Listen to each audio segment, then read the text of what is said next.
Night had fallen hard over the Allegheny Mountains. The wind hissed through black trees like a warning no one could quite understand. The valley below was quiet, too quiet for a place carrying the kind of secret that could change history. A rusted sign leaned at the edge of the road, Dents Run, population 37. Most people drove past without a glance. But those who stopped, who listened long enough, said they could still hear the horses, and the gunfire, from a night that changed everything in 1863. It began, as all legends do, with gold. A Union Army wagon train, heavy with 26 bars of raw gold, had left Wheeling, West Virginia, under military escort. Their orders were simple: transport the gold to the U.S. Mint in Philadelphia.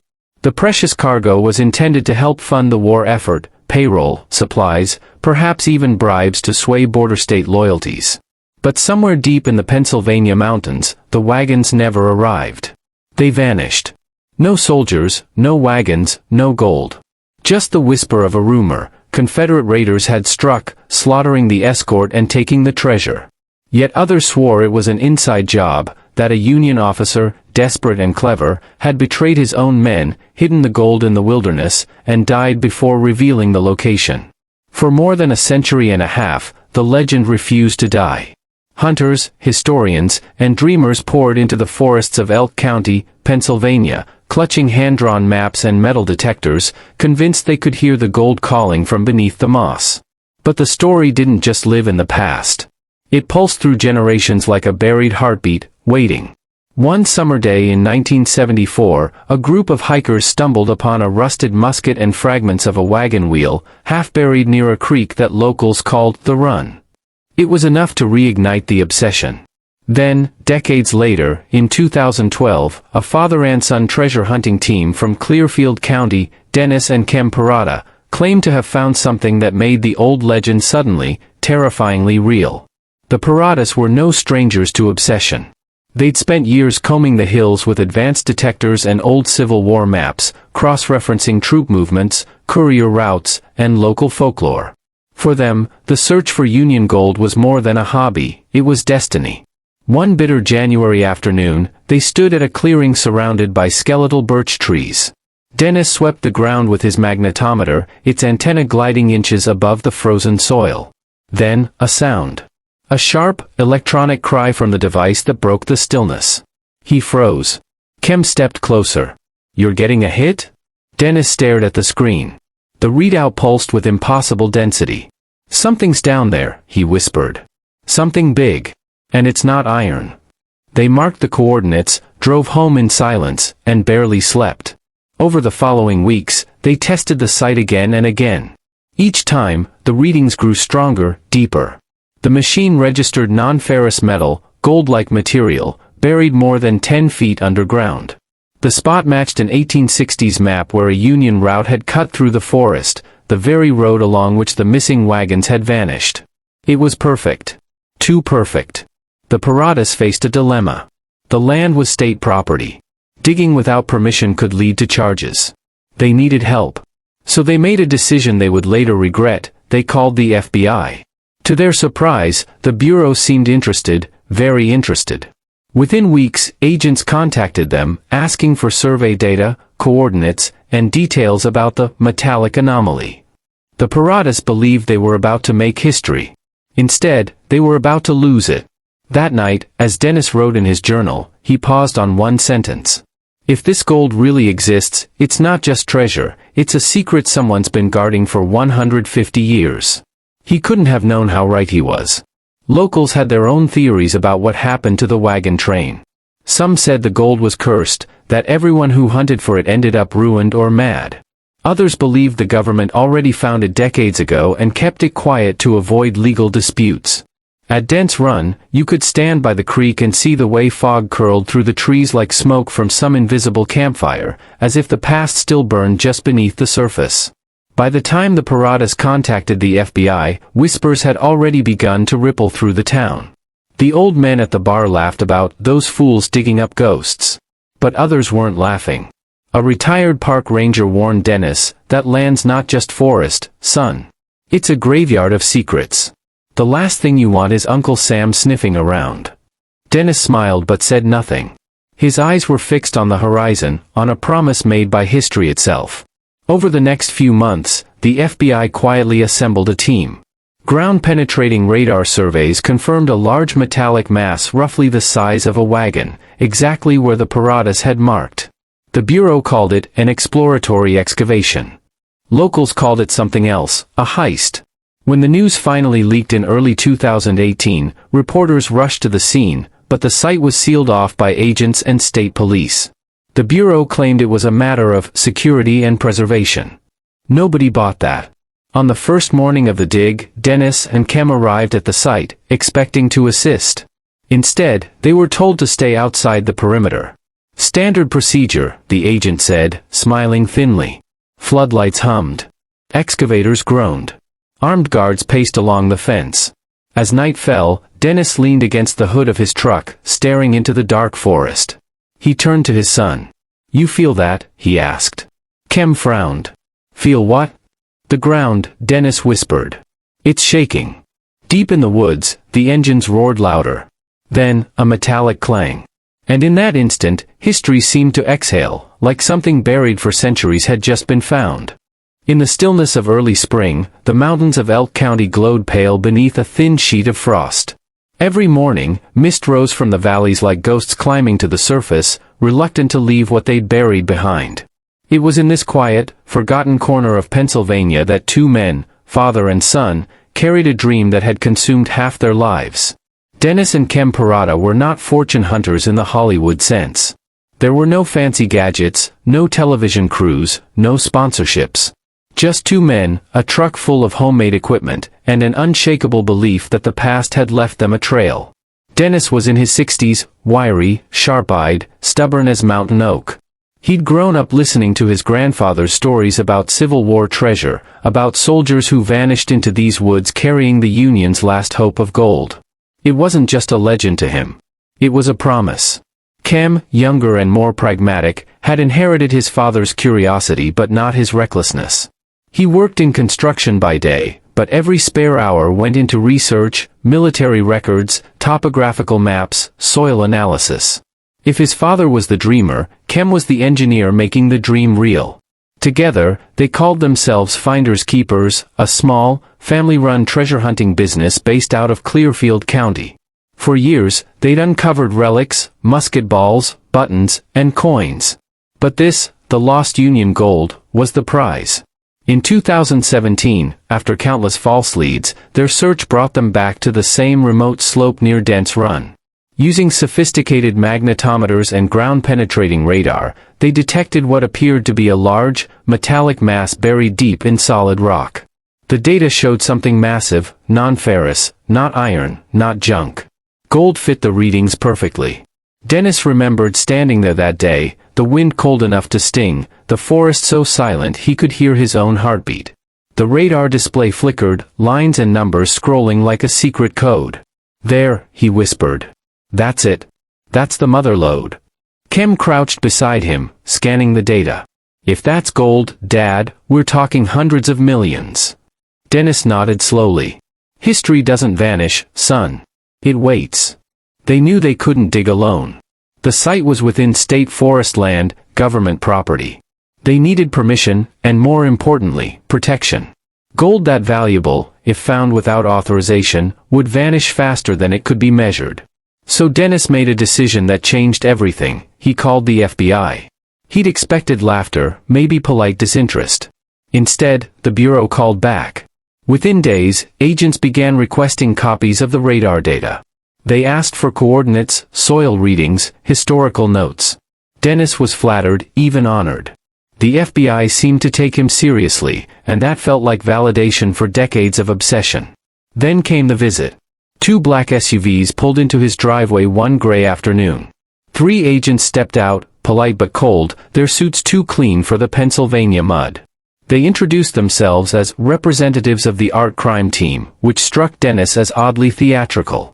One of them, a tall woman with steel-gray eyes, asked to see the radar results personally. She studied the data in silence for a long time. Finally, she said, "If what you're saying is accurate, Mr. Parada, this could be a matter of federal interest." Dennis grinned. So you're saying it might really be there? Her expression didn't change. I'm saying we'll take it from here. That sentence, he would later realize, was the beginning of the end. For months, nothing happened. No updates, no calls. Then, in early 2018, the Bureau contacted him again. They were moving forward with a controlled excavation. The Paradas would be invited as consultants. At first, it sounded like a dream come true, history about to unfold before their eyes. But there was something in the tone of the emails that didn't sit right. Too many disclaimers, too much secrecy. The Bureau insisted on full control. The night before the dig began, Dennis sat at his kitchen table with a mug of black coffee and a folded letter, an official agreement from the FBI. It read like a contract with a ghost. He signed anyway. The next morning, they drove out before dawn. The forest road was lined with unmarked vehicles, lights flashing through the trees. When they arrived, agents were already setting up barricades. The Paradas were told to stand behind the perimeter. Dennis frowned. "We're the ones who found it," he said. "We should be there when they dig." An agent smiled thinly. "You'll be kept informed." They weren't. As daylight broke, the machines began their work. Excavators tore through the soil, each scoop taking them closer to what the Paradas believed was history's greatest lost treasure. But the mood was wrong. The agents moved with precision, like soldiers executing a classified operation. One man stood by with a satellite phone, speaking in hushed tones. Another handled a metal detector far more advanced than anything Dennis had seen before, military grade, the kind not sold to civilians. By noon, rumors spread through the small crowd that had gathered at the tree line. A local hunter swore he'd seen something, a flash of gold in the pit before agents quickly covered it. When Dennis tried to ask questions, he was ignored. By nightfall, the site was sealed off. The next morning, the Bureau announced that no gold or other items of value had been found. Dennis felt his chest tighten. "That's impossible," he muttered. "We saw the readings. We heard the detectors." Kem said nothing. He just stared at the ground, jaw tight, as agents loaded equipment into trucks. A man at the bar that evening, the same one who'd once mocked them, clapped Dennis on the shoulder. "Told you, didn't I?" he said, smirking. "If you find gold in these woods, it doesn't belong to you anymore." Dennis didn't laugh.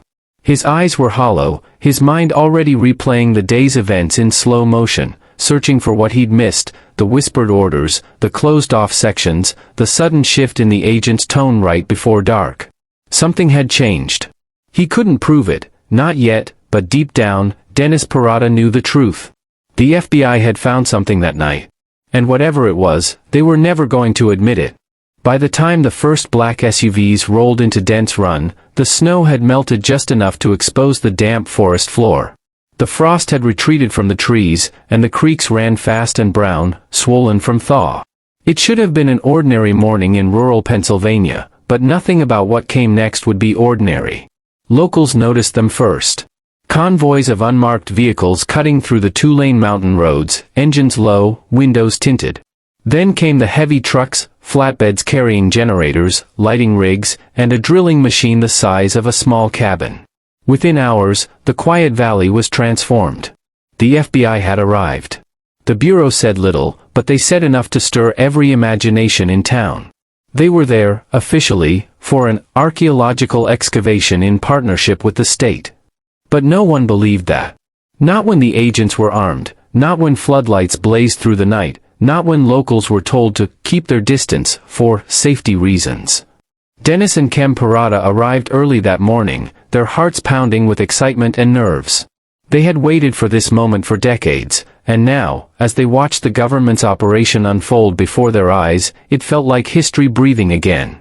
But it didn't take long for the feeling to sour. The site, a forest clearing halfway up a rocky slope, had been completely taken over. FBI tape surrounded it. Drones buzzed overhead. A portable command post had been set up near the tree line, with 2 agents standing guard. The Paradas weren't allowed inside. Not even close. Dennis stepped forward, his voice firm but polite. "Agent Davis? We're the ones who found the site." The man in charge, a tall, broad-shouldered agent with dark sunglasses despite the overcast sky, turned slowly. "Yes, Mr. Parada," he said. "You've done excellent work. We'll handle it from here. Handle it? Dennis echoed. We've been on this for years. We should be part of the dig. Not possible, the agent replied. This is federal property now. Dennis looked around. Federal property? Since when? The agent didn't answer. He simply adjusted his radio and turned away. The first shovel struck the ground that afternoon. Excavators dug deep trenches while a team of technicians monitored computer screens and electromagnetic readings. It looked less like an archaeological project and more like a classified recovery mission. A handful of locals had gathered along the ridge above the clearing. They watched in silence, exchanging glances. Some recorded shaky videos on their phones before being told to leave. But not everyone obeyed. Old man Callahan, a retired logger who'd lived his entire life in the valley, stayed hidden behind a birch tree with binoculars. He'd later swear that he saw something glint in the pit before being quickly covered with a tarp.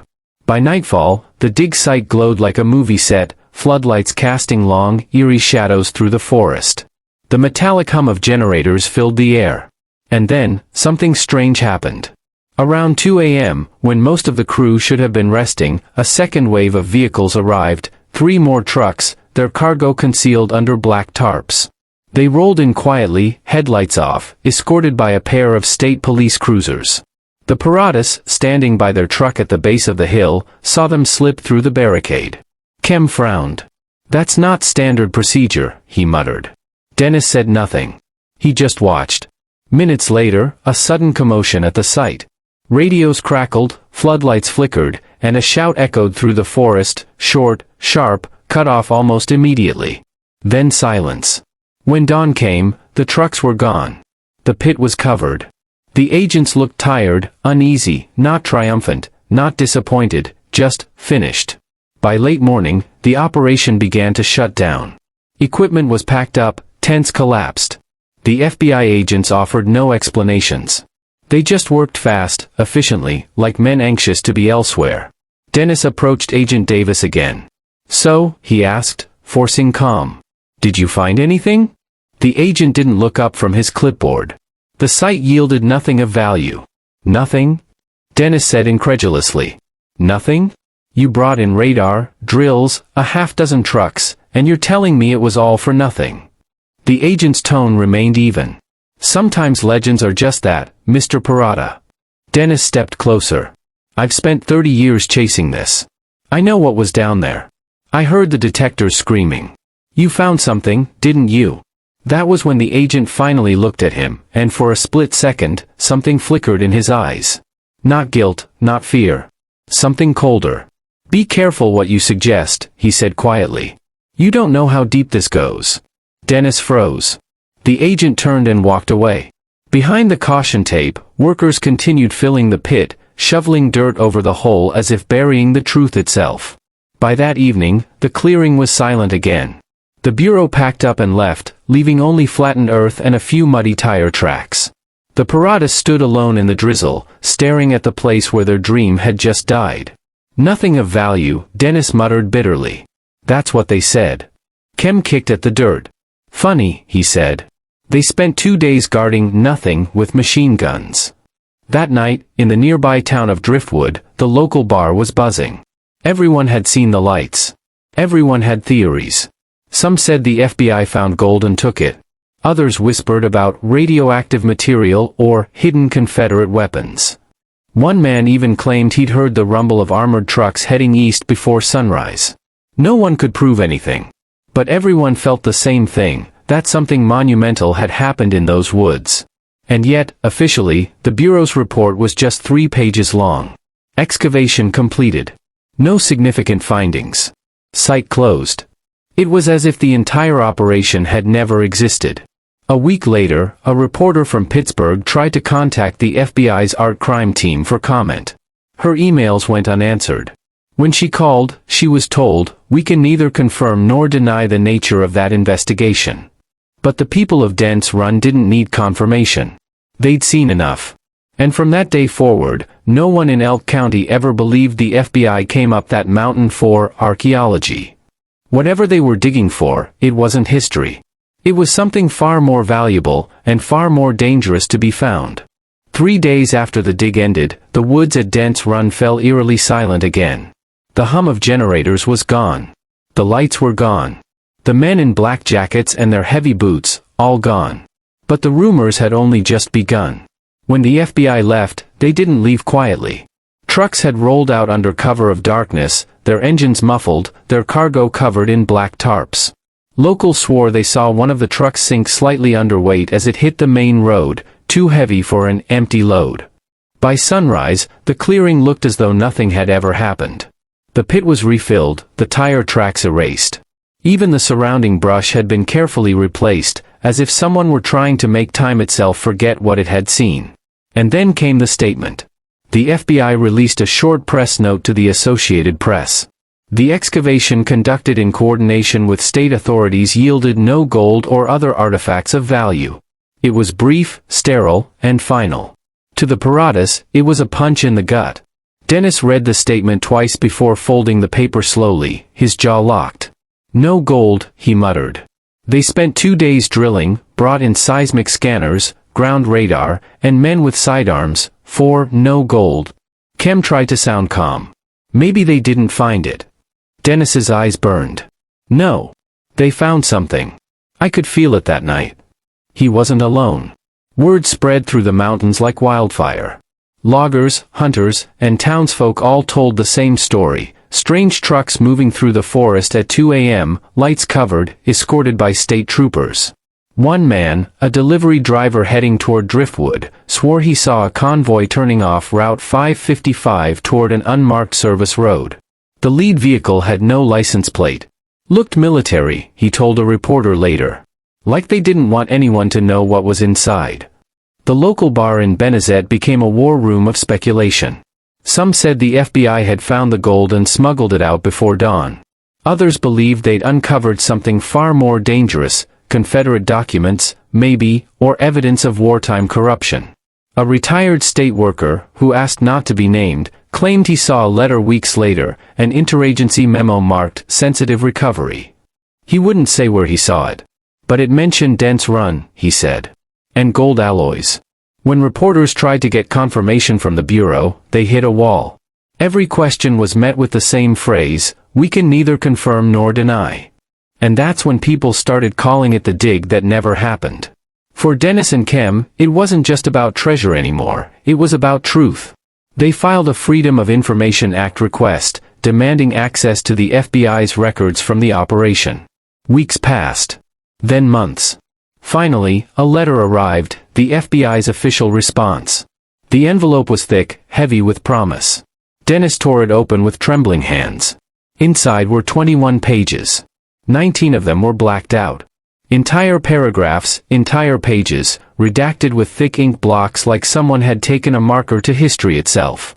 The only visible line read, "Excavation site contained metallic anomaly consistent with non-ferrous materials." That was it. Nothing else. Dennis read the line aloud 3 times before slamming the papers down on the table. "Non-ferrous materials," he shouted. "That's gold, Kem. That's exactly what that means." Kem rubbed his forehead. "They'll just say it could be copper or bronze or..." "Then why black out everything?" Dennis cut in. "If there's nothing to hide, why hide everything?" Outside, spring rain hammered against the windows like an angry drum. Dennis stood, pacing, his voice rising. "They took it," he said. "They dug it up and took it. And now they're covering it up." It would have sounded paranoid, if not for the witnesses. One local contractor, who claimed he'd been hired by a third-party firm to assist with the dig, spoke anonymously to a reporter months later. His story was chilling. He described a night near the end of the excavation when detectors lit up like fireworks. Then, suddenly, the order came down to clear the area. He and his crew were escorted out, told to wait by the trucks. An hour later, he saw a large object being hoisted out of the pit under floodlights, a wooden crate, old and reinforced with metal bands. The agents surrounded it, covering it immediately with a heavy tarp. They loaded it onto one of their trucks, he said, voice trembling. And that was it.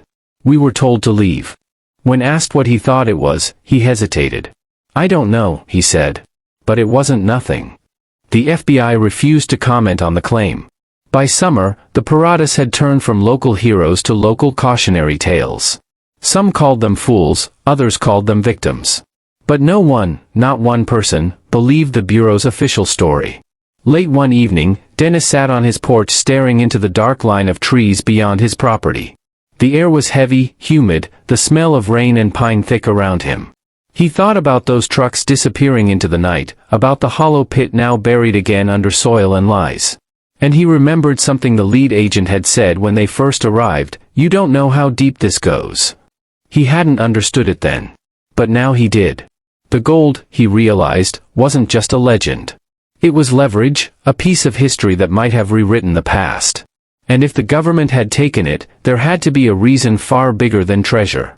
In his journal that night, Dennis wrote one line before closing the book. They didn't just dig for gold. They dug to bury the truth. The first thing Dennis Parada noticed when the envelope arrived was that it was heavier than it should have been. Thick paper. Government grade. His name printed in the top corner with bureaucratic precision: "Attention, Mr. Dennis Parada, Freedom of Information Act response." He'd waited months for it.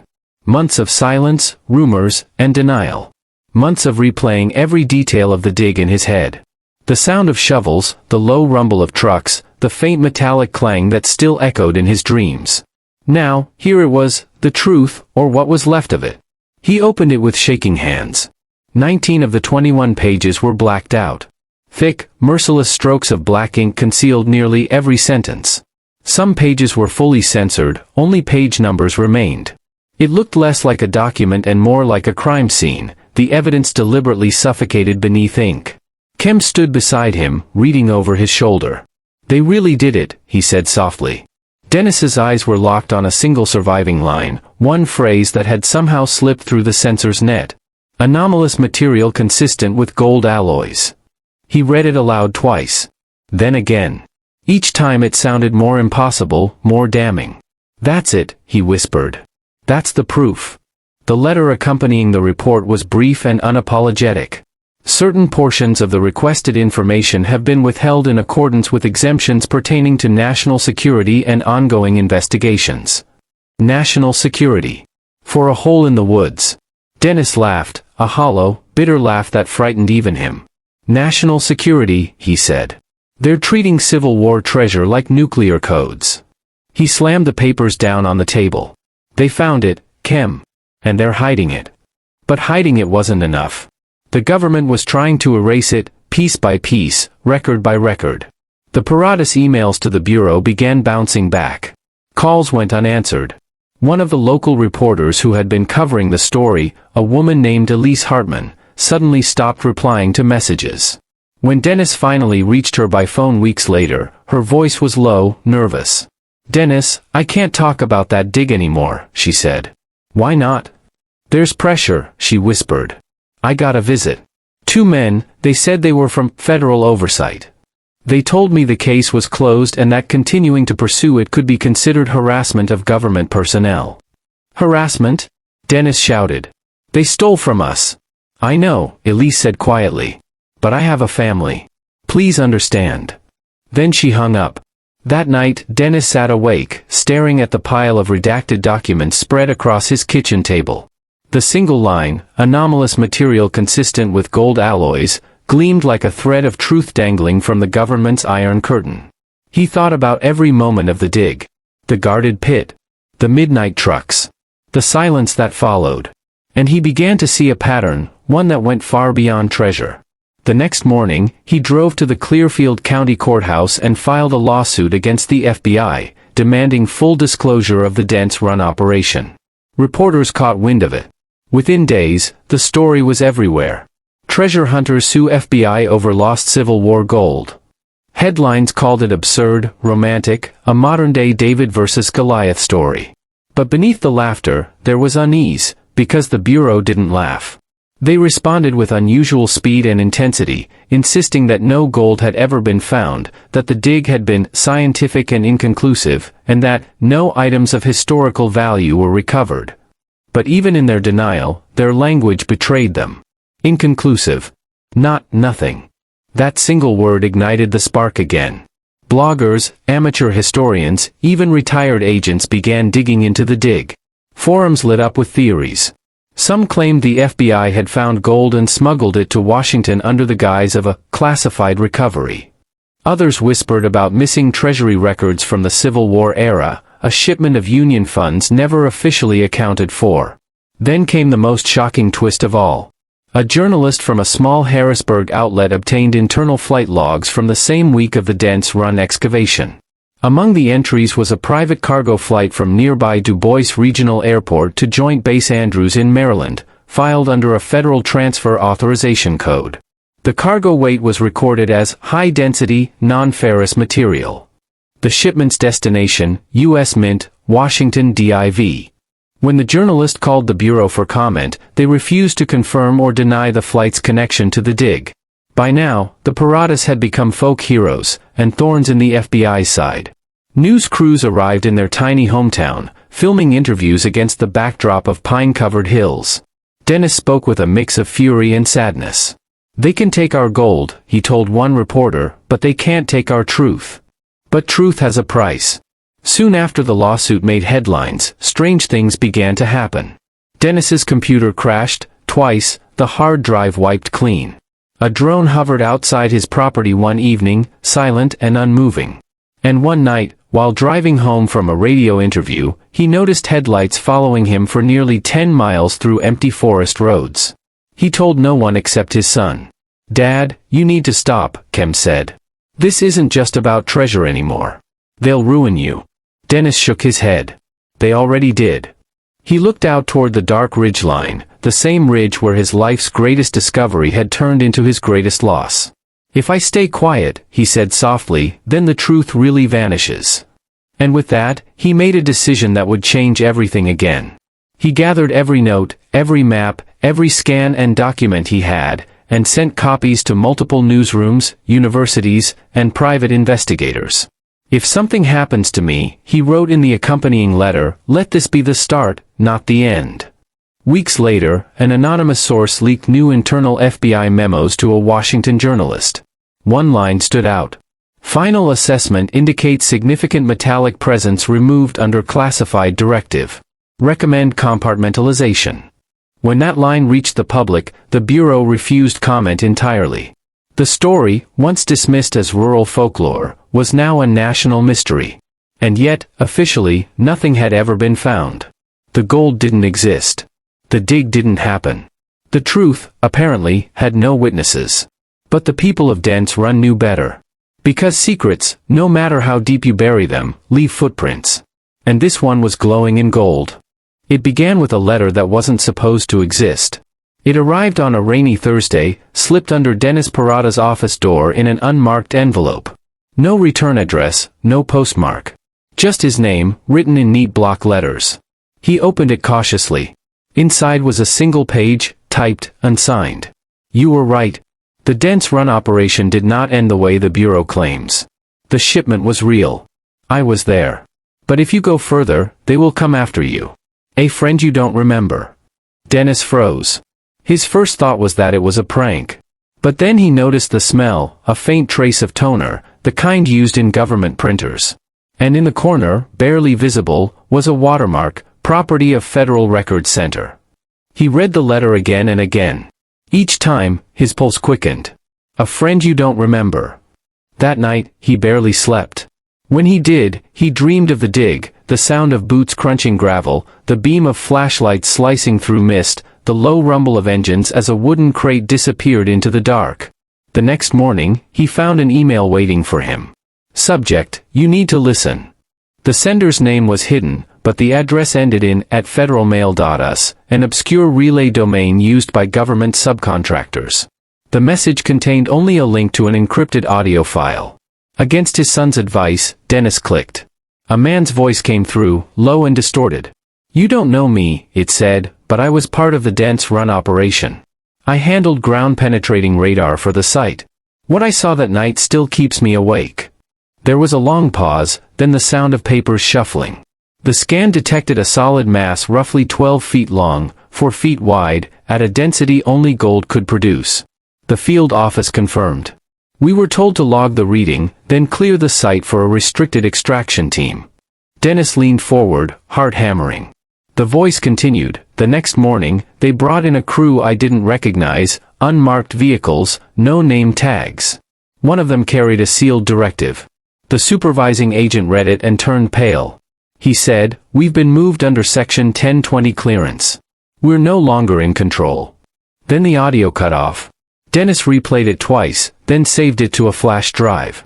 That afternoon, he drove to a quiet diner 2 towns over and called the number embedded in the email header, a disposable phone line. A man answered on the second ring. His voice was weary, cautious. "I shouldn't be talking to you," he said. "But what they did wasn't right." "Who are you?" Dennis asked.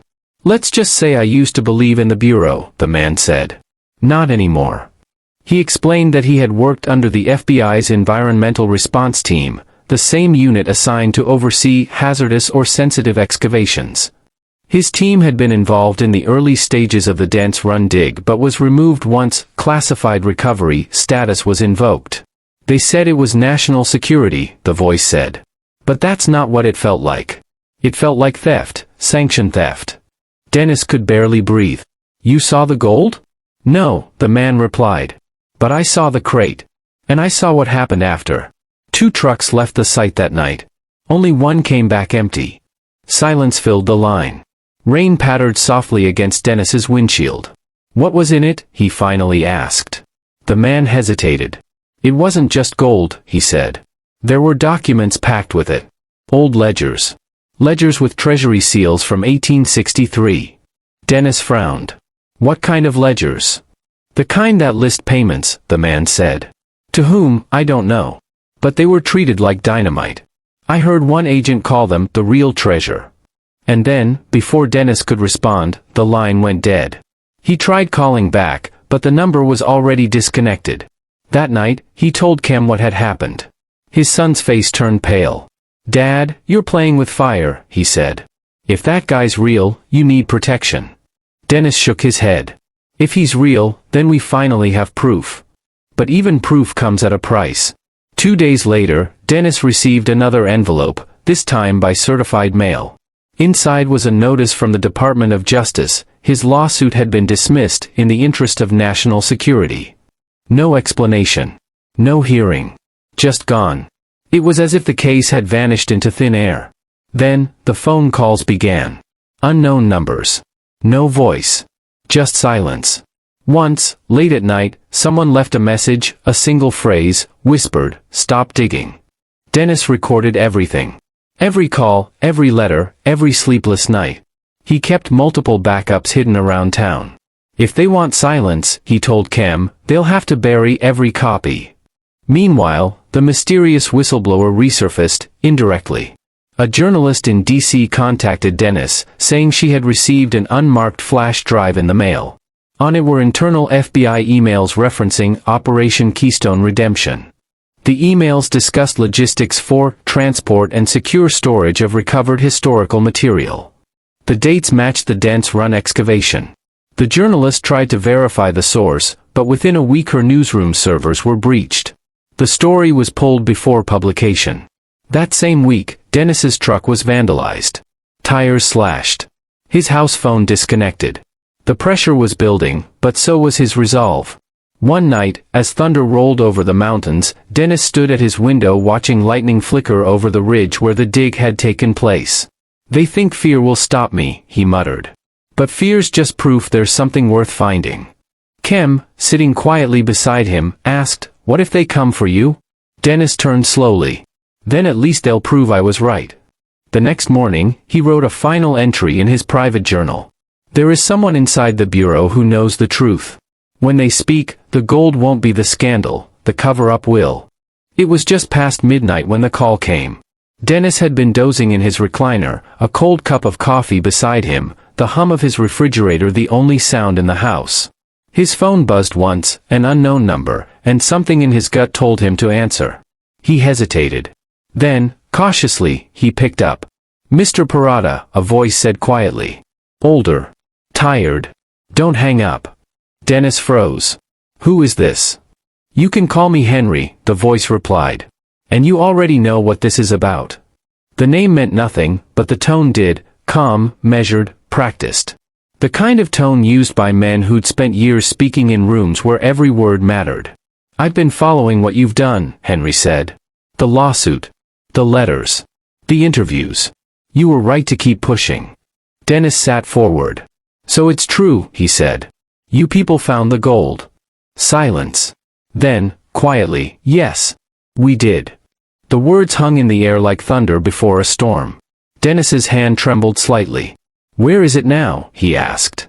Henry exhaled slowly. That's the part you're not going to like.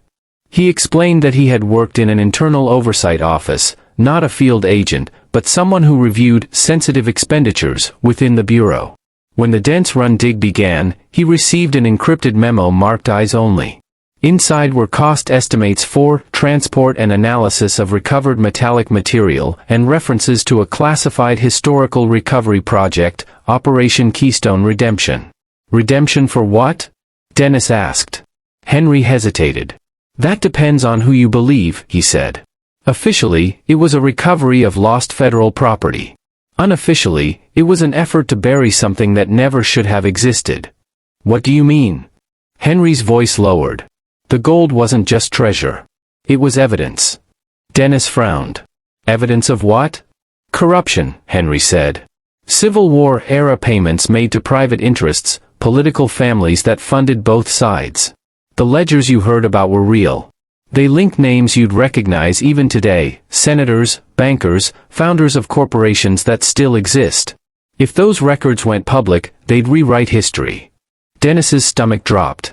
So they hid it. Henry gave a bitter laugh. They didn't just hide it. They cleaned it. The gold was quietly absorbed into government holdings through the U.S. Mint under an old accounting loophole called repatriated property. The ledgers were sealed at a facility in Quantico under archival classification. And you're telling me this, why? Because I'm dying, Henry said simply. And I don't want to die with this on my conscience. Dennis gripped the phone tighter. You have proof? I did, Henry said. Not anymore. They took my clearance, wiped my records, reassigned my unit. But I kept one thing, one piece of paper they forgot to collect. He paused, then said, meet me tomorrow, 10 a.m., the old train station in St. Mary's. Don't bring anyone. If I don't show up, you'll know why. The line went dead. Morning came gray and heavy. The roads glistened from overnight rain. Dennis drove in silence, the old train station emerging from the fog like a ghost from another century, a relic of steel and sorrow. He parked and waited. At 10:14, a man approached, tall, thin, in a brown trench coat. His hair was white, his eyes alert but haunted. He looked like someone who'd seen too much and trusted too little. Henry? Dennis asked. The man nodded once. Without a word, he handed Dennis a plain brown envelope. Inside was a single photocopied page, an internal transfer form from 2018, stamped classified and signed by a federal logistics officer. Under material description, one line stood out in black ink. Recovered asset, non-ferrous bulk, Dents run excavation, for transfer to U.S. Mint Vault, Washington Division. And beneath it, handwritten in the margin, almost as an afterthought. Ledger packets included, archive under 1863 ledger collection. Dennis looked up, his throat dry. This is it, he said. This proves everything. Henry nodded. It's enough to make them sweat. But not enough to make them fall. Then help me get the rest, Dennis said. Henry's eyes darkened. You don't understand. There is no rest. The documents, the gold, they're gone. Moved, absorbed, erased. You're fighting a shadow. He started to turn away, then stopped. Be careful, he said softly. The people who buried that gold didn't do it for treasure. They did it to keep their names clean. Dennis stepped closer. Why tell me this now? Henry looked at him, eyes hollow. Because truth doesn't die with time. It just waits for someone stubborn enough to dig it up. Then he walked away, disappearing into the fog. That night, Dennis sat at his kitchen table, the document spread out before him. His hands trembled as he ran his fingers over the faded signature. It was real, more real than anything he'd ever held. Kem entered quietly. What's that? The confession, Dennis said. Kem read the page, then looked at his father. So it's true. Every word, Dennis said. They took the gold. They hid the proof. And they used national security to bury history. Kem sighed. So what now? You think anyone will believe us? Dennis stared at the page for a long time. Maybe not, he said finally. But someday, someone will find this. And when they do, they'll know we weren't crazy. He folded the document carefully and slid it into a manila folder labeled, "For Release." Then he looked up at his son. If anything happens to me, you make sure this gets out. Kem swallowed hard. Dad, don't talk like that. Dennis smiled faintly. It's not fear, son. It's insurance. Outside, wind swept through the trees, carrying the faint smell of rain and earth, the same scent that had filled the air the night the FBI dug at Dents Run. For the first time, Dennis felt both vindicated and terrified. The truth was finally in his hands. But so, perhaps, was the reason people vanished.